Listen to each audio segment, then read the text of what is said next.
1 out of 4 African American males will serve prison time at one point or another in their lives. Hi, everybody. My name is Brianna Morris. This is my presentation. It is called 1 out of 4. I chose to do this film analysis on the 13th. There's an image of the cover of the movie. So it says From Slave to Criminal with One Amendment. This is for Sociology 371, Sociology of City Life at Cal State Fullerton. My professor's name is Dr. Michael Perez. I made this on August 6th in 2021. So the 13th was released October 7th, 2016. It is a documentary. It was directed by Ava DuVernay. It was produced by Ava DuVernay, Howard Barish, and Spencer Averick. There is a list of awards that they have won from the film. Also, Ava DuVernay, she was born August 24th, 1972. She's 48 years old. She was born in Long Beach, California. Her alma mater is UCLA.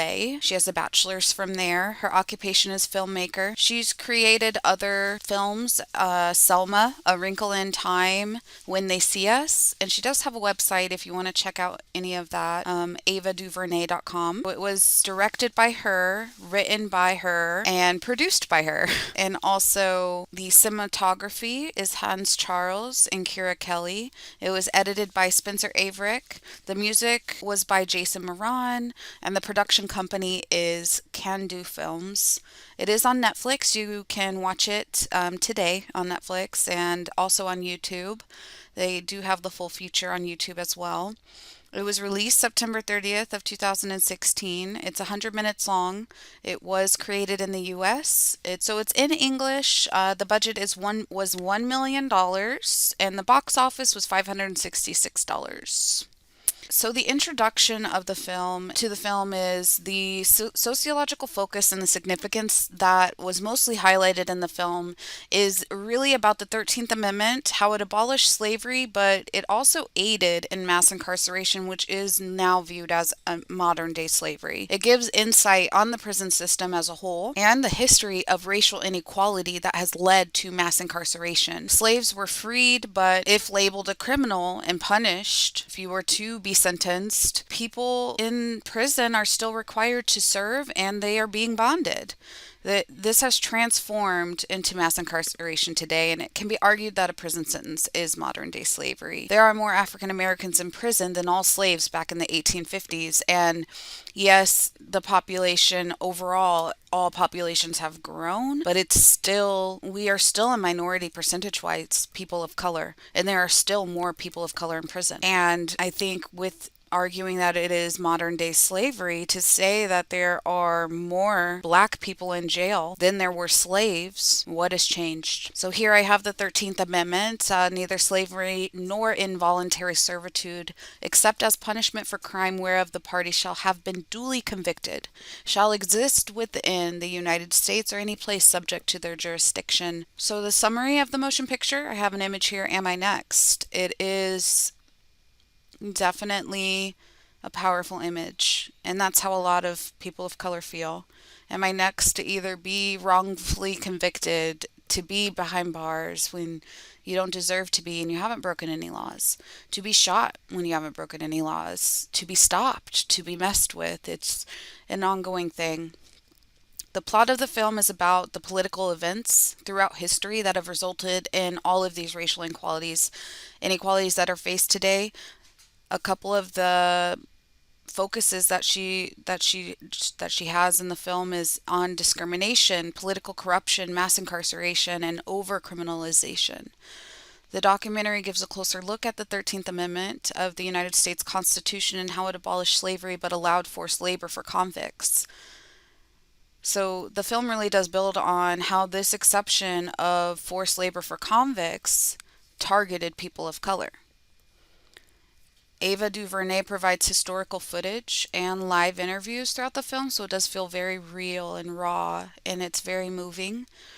There's a lot of drug busts, images, and, information about the Jim Crow laws and segregation. All these things have contributed to racial inequalities.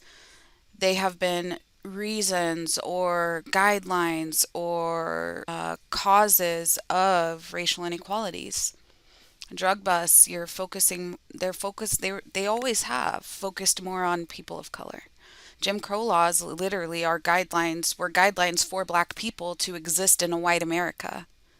Use this drinking fountain, use this bathroom, you have to use this train station or train, you have to sit in the back of the bus, you can't, you're secondhand citizen. And it's been made very clear by direct quotes coming from people within our government in the past. Former assistant to President Nixon for domestic affairs. Did we know we were lying? Of course we did. It's very obvious that the war on drugs and the war on crime and all this was actually an intentional war against people of color. And it was presented as something different. It was presented as, oh, we don't want crime because of this, that, and the other. But there's that moral panic, that building up the public to support this narrative that black people are dangerous and black people are criminals. So, my analysis of the film, part one, like it starts off in the beginning of the film, we have Barack Obama saying this quote: "One out of four African American males will serve a prison time at one point or another in their lives." The 13th Amendment was ratified in 1865.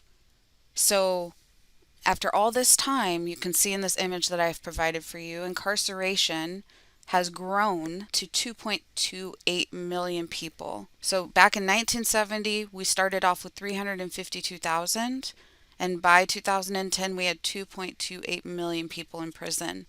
And there have been multiple things that have resulted or caused this. Nixon, with his, drug abuse, is public enemy number one. Then we have Reagan in 82, war on drugs.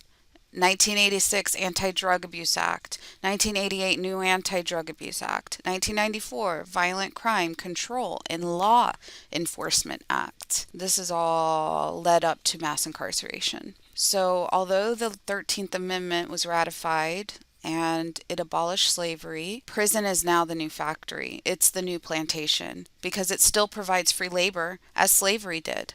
And all newly freed slaves were then legally bound as criminals for minor charges, often overcharged for the crimes. So even if you weren't breaking the law, you were charged. You got jail time, and then now you're an offender, and now you have a record. So historically, poor newcomer groups to the city, especially those who have suffered discrimination, have used crime as an alternate route to social mobility. So the reason why I put this in there is because when you think about criminals for minor charges, a lot of black people had to steal to survive or had to break some type of law to survive. There is no social mobility. They're not being hired because of discrimination. And even when you work in a workplace, I can speak from experience, even working in a professional environment. That job didn't work out because of what I look like, because of who I am, what I represent, and I didn't look like them. It wasn't because I was bad at my job. It wasn't because they had to tell me the same thing over and over. It wasn't because I was late. So even now today, if we even find a little bit of a success and there are envious, jealous white people around you, they will knock you straight down. So it is hard to be successful and be a person of color. And it's always been that way. It's always been that way. So DuVernay shows in the film how although slavery became illegal, another form of oppression towards people of color came about with the 13th Amendment. Now we have mass incarceration. So, and she shows how this builds up from there, builds up, with many forms, right? Lynching, that was a normal legal thing that happened and took place all the time. Black people had to be scared to be out at night. Certain cities you couldn't travel through late at night. You had to be very careful of where you were, and it's because people could get away with it. People could get away with it. They could do it and get away with it. We have Jim Crow laws where, you actually could only go to certain places, use certain things. War on drugs and crime, 3 strikes. As soon as you get that third strike, you're serving life. So if somebody got caught stealing to feed their family 3 times, they're going to prison for the rest of their life. And then we have mandatory sentencing, having to be sentenced, right? And there's a specific amount of time that has to be issued out to you. Has disproportionately impacted the black community and brown people in general. And this has all stemmed from privatized prisons. So, privatized prisons have become a business owned and profit to the rich. And this is due to ALEC, which stands for, so it's ALEC. It stands for the American Legislative Exchange Council. It consists of conservative state legislators and private sector representatives. They draft and share model legislation for state governments in the United States. So they've basically produced model bills, and a lot of the issues that they tend to be about are reducing regulation and individual corporate taxation, combating illegal immigration, loosening environmental regulations, tightening voter identification rules, weakening labor unions, and opposing gun control. Some of the bills dominate legislative agendas, and they really have served as a networking tool for state legislators, allowing them to research, conservative policies implemented in other states. There's been a lot of scrutiny because there's corporate interests involved in how these bills are created. And with the public pressure, a lot of the legislators and corporations withdraw from this organization. So, specifically, when it comes to criminal sentencing and prison management, ALEC has been the biggest force behind privatizing state prisons and keeping prisons filled with people. They have created bills advocating for tough on crime, truth in sentencing, three strike laws. That's ALEC. People go to prison more often and they stay there. Go. Longer prison times more often. So Corrections Corporation of America and Wakenhut Corrections are two of the largest for-profit prison companies in the U.S. and have been contributors to ALEC. They've used ALEC to pass state laws to allow the creation of private sector for profit prisons. And there's a lot of other things that they do get into, such as Animal and Ecological Terrorism Act, energy and the environment. There's a bunch of different things. ALEC is used for a lot, and what has been seen in our government is people taking on ALEC and not actually reading the bills that are created. You could question them and they won't know. They will not be able to tell you what's in it. Right. Analysis part 2. So throughout the film, she really makes it very clear that people of color are seen as criminals, whether they are or are not. And she shows this through history, through historical images and videos and interviews, people talking about it, people from that time talking about it. We have, she brings up The Birth of a Nation, which was a film that came out a long, long time ago. And it supported white supremacy. It was complete bigotry, and it did receive a lot of backlash for that. It was directed by D.W. Griffith, and the screenplay was from him as well as Frankie Woods, but it was based on The Klansman by Thomas Dixon Jr. The film, it depicts black people as stupid, as sexually aggressive, and specifically towards white women. And it portrayed the Ku Klux Klan, the KKK, as this heroic force sent to protect and serve the American people and keep the American values intact. So it really was, it was a huge commercial success and profoundly influenced both the film industry and American culture and history with film. But it really was it was so terrible. It was just the NAACP tried to ban it, and they couldn't. They could not do it. But it was literally written.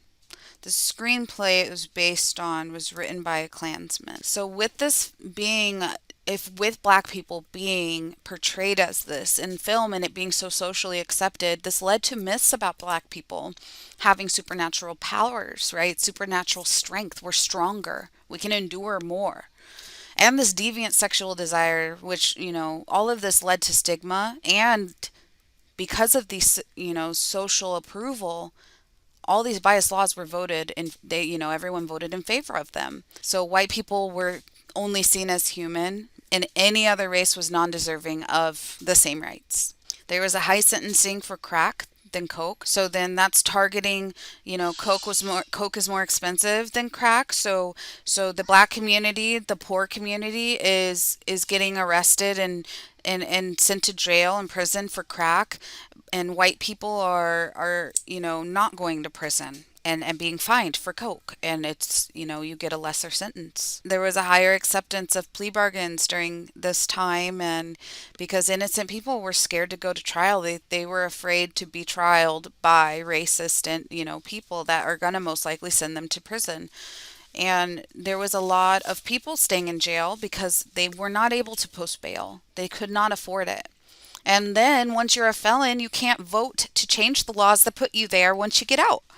And like Palin said in the text on page 169, overall black males account for half of those arrested for violent crimes, just over half of those arrested for murder and non-negligent manslaughter, and more than half of those arrested for forcible rape. Here's the thing about that. A lot of innocent people are in prison. A lot of innocent people that have been arrested for violent crimes didn't do them. A lot of wrongful convictions have taken place.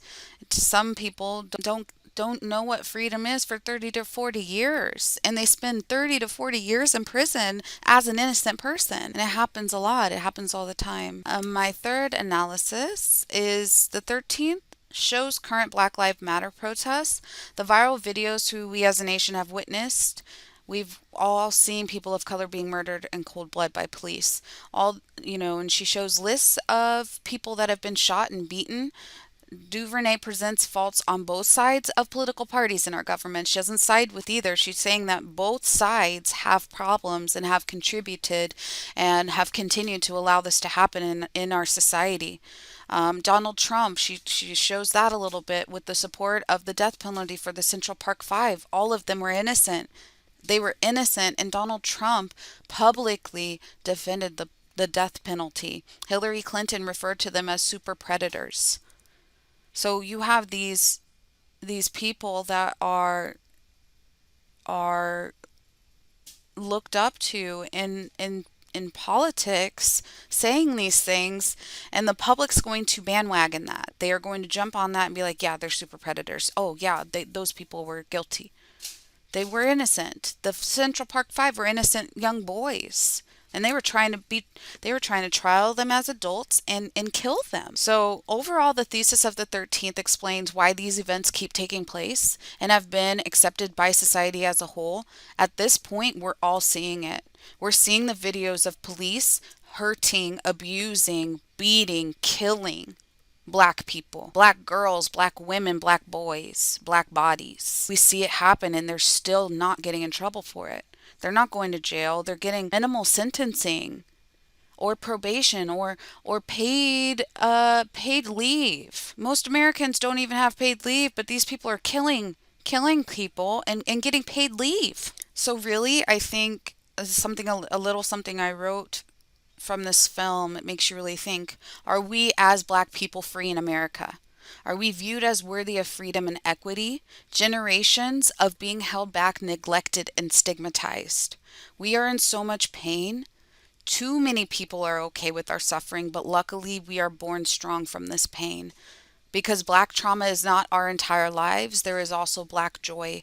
And that is from the words of the director of the 13th, Ava DuVernay. She's saying, we have all this pain, but we're still strong and we're still standing, and we still make life the best that we can. Because we have to endure so much. We go through so many different forms of discrimination and feeling like we don't matter. And we're still, look at all the Black people that have set examples for us. We now have a vice president, a Black woman vice president. So things are changing, but there's still a lot that needs changing. My overall conclusion for the film and my key findings are that the film accurately depicts the lack of civil rights for people of color throughout history. We have had to fight for these rights over and over again as people pretend like it's too much to ask for. But with the 13th Amendment specifically, it did not actually abolish slavery because mass incarceration is now modern day slavery. Black males are often subject to racial profiling, where young non-criminal Black men are routinely stopped and automatically viewed with suspicion.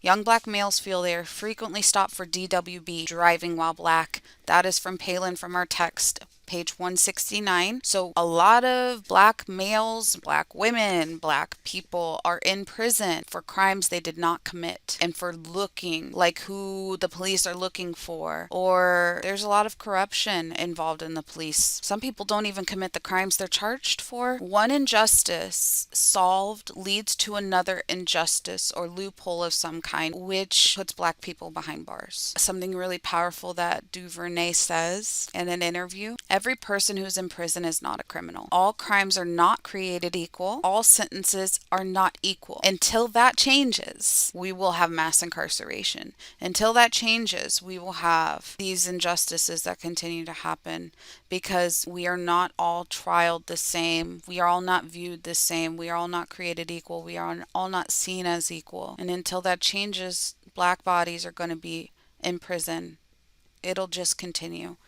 And something very powerful from Martin Luther King that I think fits this entire presentation so well, that there are literally two Americas. One America is beautiful for situation, and in a sense, this America is overflowing with the milk of prosperity and the honey of opportunity.